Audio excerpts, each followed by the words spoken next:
ஏன்டா பட்ட ஒரு ஆளோட கேரக்டரை வந்த ஒரு வாரம் இல்ல 2வது வாரத்திலே புரிஞ்சுக்கலாம்டா. ஆனா நம்ம சின்ன முதலாளி வந்து 2 மாசம் ஆகுது, அவரோட கேரக்டரை புரிஞ்சிக்கவே முடியல. டேய் டேய் நான் இங்க சொல்லிட்டு இருக்கேன், நீ என்ன யோசிச்சுட்டு இருக்க? டேய் அது ஒண்ணும் இல்லடா, நம்ம சின்ன முதலாளி அமெரிக்காக்கு படிக்க போனாரா இல்ல அடிக்கிறதுக்கு ட்ரைனிங் எடுக்க போனாரான்னு தெரியலடா. உனக்கு ஏன் அந்த யோசனை? இல்ல அவர் கோவம் வந்தாலே பொசுக்கு பொசுக்குன்னு கை நீட்டுறாரா, அதான். 2 பேரும் கொஞ்சம் நிறுத்துறீங்களா? கடைக்கு வந்த முத நாளே நம்மளை கூப்பிட்டு வார்ன் பண்ணாரு. லீவ் போட்டா சம்பளம் கட் பண்ணிடுவேன்னு சொன்னாரு. திடீர்னு உங்க எல்லாருக்கும் இன்சென்டிவ்னு சொன்னாரு.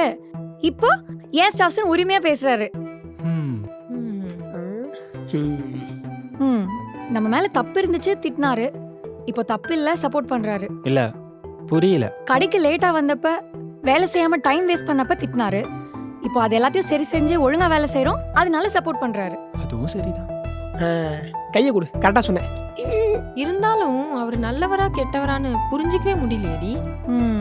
டேய் இந்த நாயகன் படத்துல அந்த சின்ன பையன் தாத்தா தாத்தா நீங்க நல்லவரா கெட்டவரா அப்படின்னு கேட்பான்ல, அந்த மாதிரி நானும் போய் கேட்பமா?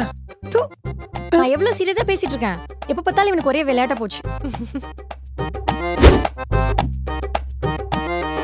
Lakshmi textiles powered by Rithukumar the family shop, Maduravoyal மற்றும் விருங்கம்பாக்கம்.